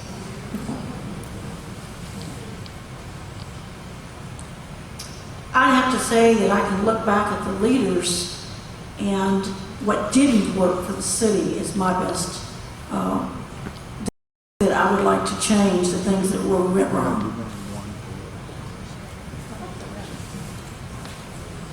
Mr. Dixon, are you passing? Okay. Mr. Rogers. The greatest political influence that I have, you do not know this person, but he's referred to affectionately by me as Brother Freddie. This man got me when I was 15, and I am where I am today because of him. And I can tell you about him later if you want to talk about it. Mr. Perkins. So I got to skirt it a little bit. I studied politicians, a lot of them, but I think it is worth noting John McCain, who recently passed. He was a true American patriot who actually exercised bipartisanship to the betterment of our country, and I really appreciate him. Thank you. Mr. Savage. That would be Ronald Reagan. I think that, if we all model ourselves after Ronald Reagan, we can all be better. We can all be, again, our future. It's what our future is about. If we follow Reaganomics, we're going to go back to the top.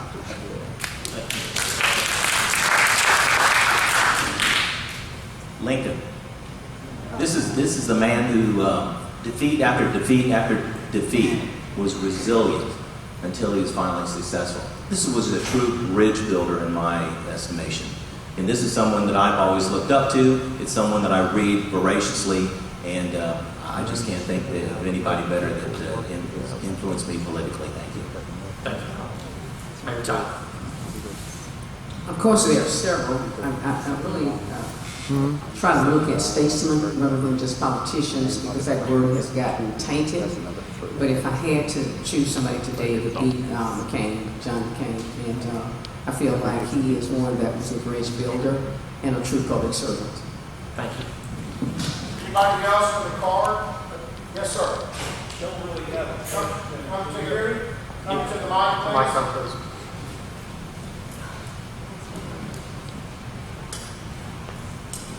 Yes, sir. There needs to be a question. Needs to be an informal question. Yes, sir. I'm Richard Mackins, live on Southfield Road. Thank all of you for your time up here. Would you consider implementing something similar, and I'm going to use Army terms because that's what I'm familiar with. Two of you up there I know are military, and you've got the same kinds of systems, just by different names. But would you implement something like the Army Maintenance Management System for the physical real property in a more robust GIS program where the citizens called in work orders, and those work orders were taken care of in the order in which they came, and also a facility condition assessment program for the roads and streets, and it was prioritized and not divvied up by the councilman. In other words, take the politics out of it. Who wants to tackle that one first? Mr. Perkins? Yeah. First of all, I got to say thank you for your service to this country. Secondly, what's similar to the maintenance system that we had in the Army that cities are implementing is a 311 program. If people have any issues throughout the city, any maintenance issues that they want to report to the city, they'll call into the 311 program. And there's even technology that they're leveraging at this point where you're taking pictures, even if it's like of potholes in your neighborhood that you were told to fix. And again, we got to leverage technology to be more efficient with our resources. Mr. Rogers? I like what Mr. Perkins said. Mr. Dixon? I'm not military, but I definitely will look into it and get back with you. Mrs. Arpino? Well, 20 years with 30-year retired Air Force right here. And last Sunday, after 20 years, I just married him. So I consider myself military after 20 years. But I'm a member of the Air Force Sergeant Association and the WFA. I do like that idea, especially for logistics, and I think that's an excellent idea to be thought of. Thank you. Mayor Tyler? Thank you so much. I just want to say hello to Mr. Matkins. In fact, he was one of the students that I had at Uri.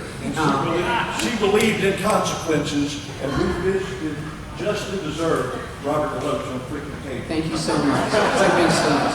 And let me just tell you that I too believe, and I'm not sure about the piece of the technology that you're talking about, but we're about to deploy next year something called My Government Online. And of course, it is a technology that we will be using to integrate into the MGO work orders management system. It'll allow us in real time to display open work orders and current location of city vehicles. And this will allow us to be able to dispatch inspectors, employees of the city in a more effective and efficient manner. Just want you to know that that's coming up next year. Mr. Telfair? Absolutely. Every asset, from a vehicle to a building, has a life expectancy. And if you don't manage it life expectancy, then you'll be overwhelmed before you know it. So it is responsible, it's efficient, and it's a must for the way that we want to do business in the future. So my answer is yes. Mr. Savage? Yes, sir. If you look at our website, savageformayor.com, you'll see in there where many months ago we set out and we talked about creating an app, and it will be Report a Pothole. Austin, Texas has this. You know, you click it, you pop it, and it goes right to the website, and it's prioritized at that point. You know, we do have potholes everywhere, and we can't seem to get them fixed. But, you know, if we have a simple app on our phone, and we can take a picture, we can report it, and it'll get fixed, prioritized ASAP. Thank you. Any other members of the BNA? Okay, anybody that's not a member of the BNA, we have time for 2 questions. Okay, great. Yes, ma'am. Okay, I'm Mary Ellen Foley and I live on Preston. Okay, in some Shreveport neighborhoods, not necessarily ours, but the poverty rate is very high, above 40%. So, what is your estimate of a decent minimum wage?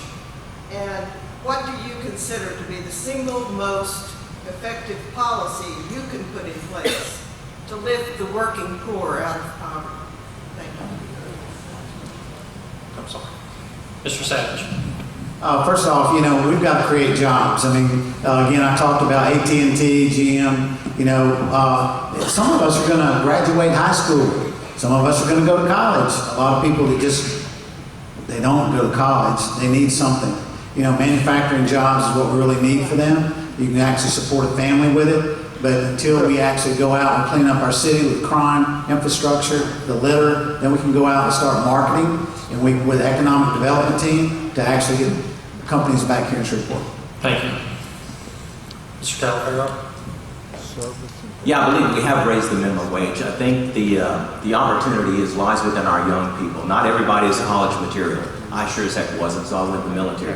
But I realized that I wasn't, and so I got my education in the military. But what we need to do is focus on our youth. Give them interest-based testing. Find out what they're interested in, and then give them a vocation. Job Corps has done a wonderful job. They just unleashed a new program, it's a trailer that actually is a welding trailer that teaches them the latest technology in welding. This is where we need to go to make sure that we survive this city. Thank you. Okay, I need to ask a question again. Can she ask the question again about the poverty rate? And yes, yeah, the poverty rate is, I'm thinking of Cedar Grove. What would you calculate to be a living wage in Shreveport? And what do you consider the single most effective policy you can put in place to lift the working poor out of poverty? Okay, that's 2 different questions. But let me just say, the city has begun that already under my administration. You know, the minimum wage statewide is much less. We don't start any employee in Shreveport now under $10.16 an hour, and of course that's not enough. but that's what we could do with the funding that we have available. So we wanted to make sure that we could lead that effort, and the city of Shreveport has already done that. But of course, we need to work with our school system, and we work with our technical colleges and our four-year universities to be able to build capacity in our young people so that, and give them hope so that they can get the good jobs.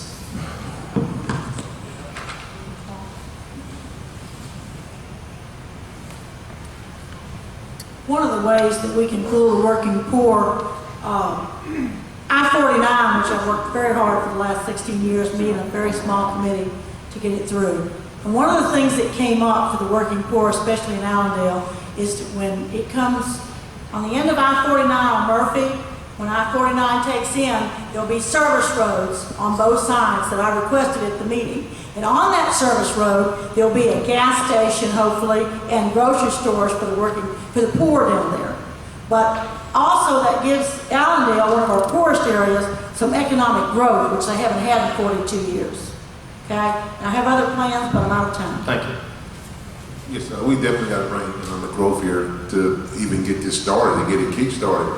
And the average minimum wage, we need to at least be at $12 or maybe $15. If you break it down, you think about the rent that a person has to pay, food, gas, you put all that in consideration.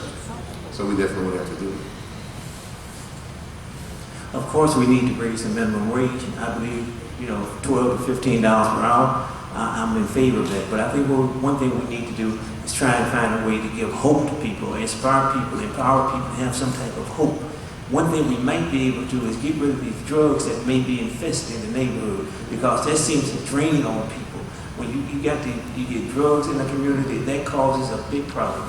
So if we could inspire some type of hope within the community, that would be a big deterrent. Thank you. Yes, I say it's not just a neighborhood problem, it's a city problem. Over half of our city makes less than $40,000. So the biggest thing that I can do is have a qualified economic director with a department to attract better jobs here.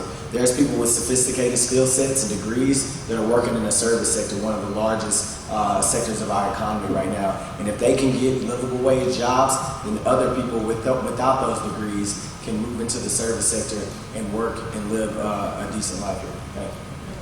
Okay. One more question? Are you a member of BNA? Yeah, that pink card. No, we had that pink card. Oh, no, they wanted to because I forget my stuff. I'm a teacher. Yeah. You understand that? Okay. I'm Suzanne Phillips. I live on Lover's Lane. First of all, thank you BNA so much for this forum and for getting us this forum and put it on, but not just the neighborhoods, but the whole area, because a lot of us come in and are very interested. So thank you so much. My specific concern, because I train on identity theft and cybersecurity issues, while smart meters sound very smart and cutting edge, are any of y'all concerned with the fact that Yokohama Smart City Project has used smart meters to throttle residences' usage during high usage? They also can tell how many people are showering, like turning up, if you go down. Also, Dallas area transit system has been hacked. Is there a concern, and what would you do to ensure that if we do go into a smart area, and I'm not against IT, but if we start putting in smart meters, what could you do to ensure that our citizens are not shopping? And I'm pretty sure you're going to have to condense that and ask any of the candidates, but we'll start with Mr. Perkins. Smart city candidates, so I got this one first time. Yeah, you're absolutely right, but that exposure to identity theft, etc., is an exposure when you adopt technology. So what's very important when you adopt those technologies like smart meter, smart water, is to have cybersecurity measures already in place. You have to have the defensive measures in place when you bring this on, and I would absolutely do that. Well, what can you say basically? If you have this technology, eventually, somewhere down the road, you probably will get hacked. That's just a part of being in the technology world. So, but the benefit outweighs the risk.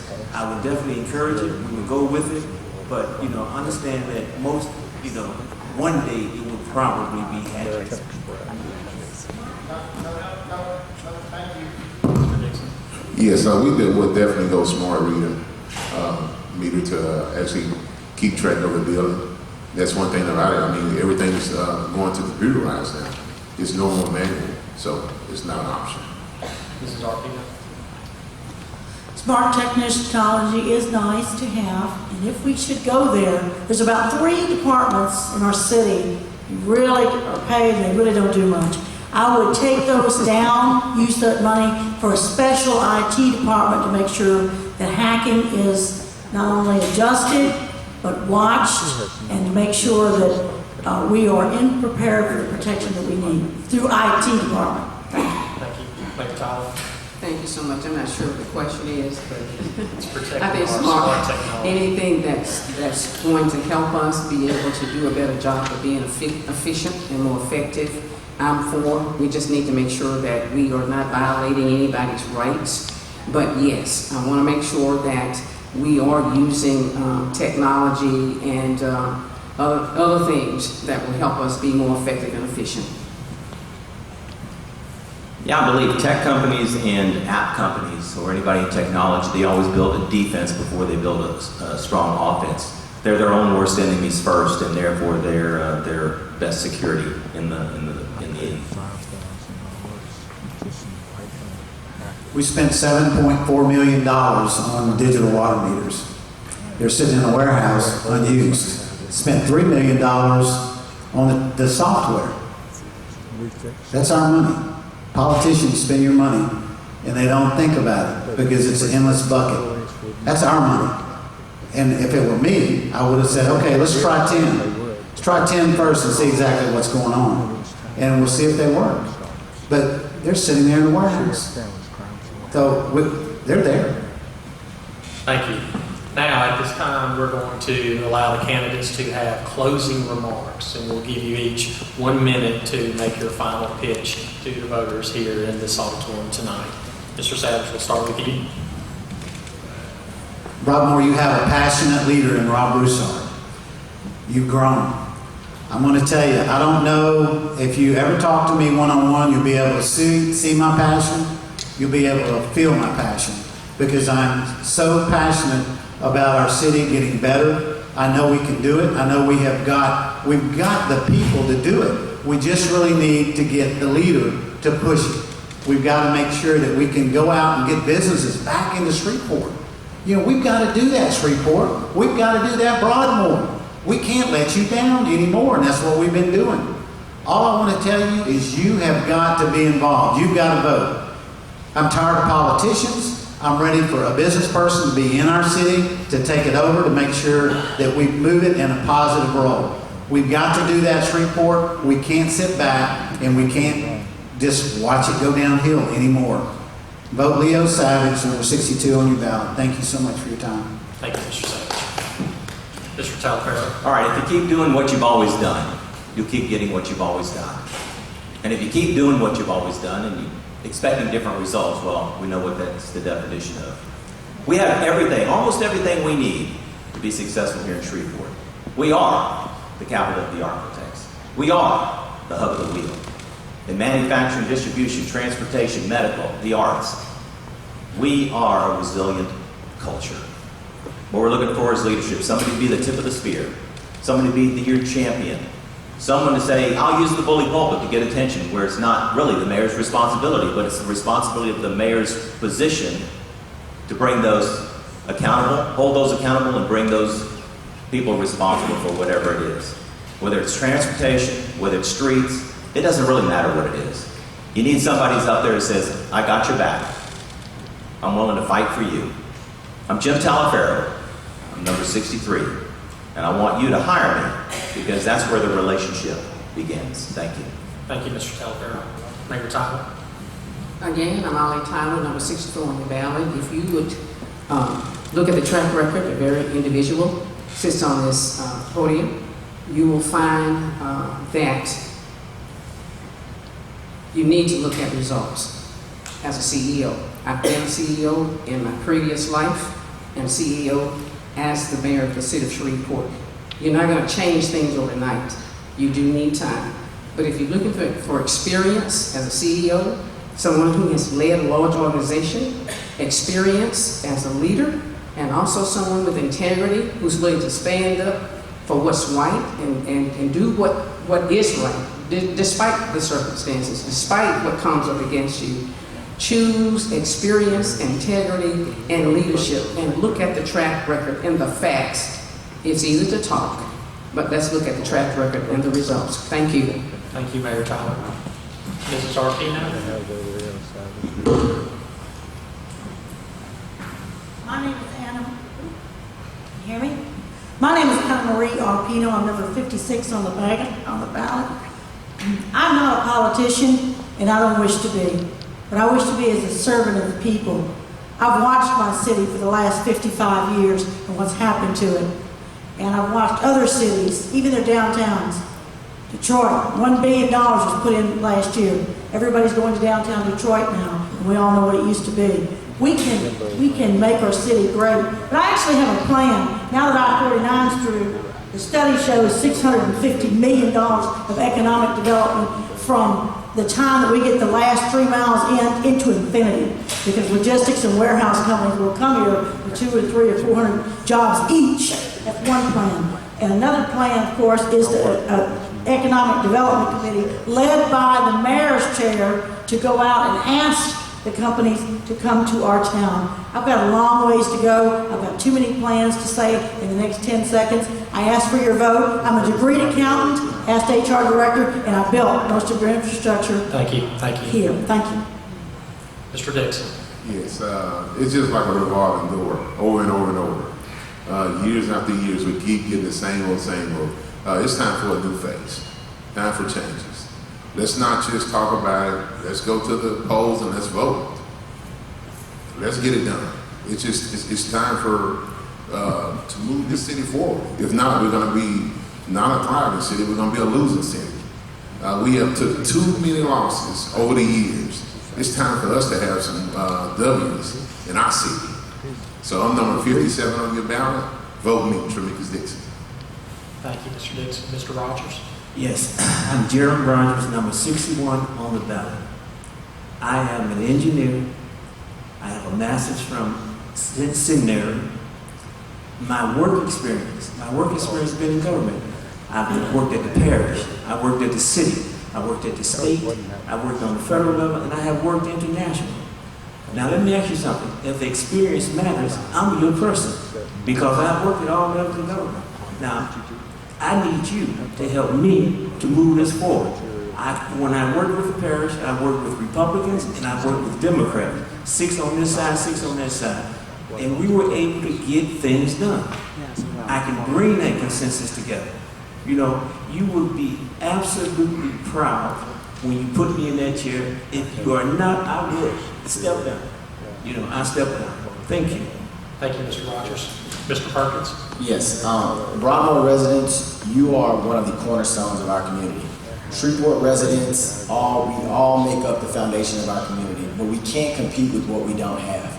We can't compete with Plano, Texas, who has more Fortune 500 companies than the state of Louisiana because we don't have a qualified economic development department. We can't compete with Baton Rouge, who got the Amazon distribution center, because we haven't made the investments into our infrastructure that's necessary to get those jobs. Change can't wait in our community. Choose a leader that's going to be focused on providing leadership for our future so Shreveport is smarter, stronger for the future of our city. Choose Adrian Perkins, number 60 on your ballot. Thank you. Thank you, Mr. Perkins. That's it, and I want to personally thank all the candidates for participating tonight.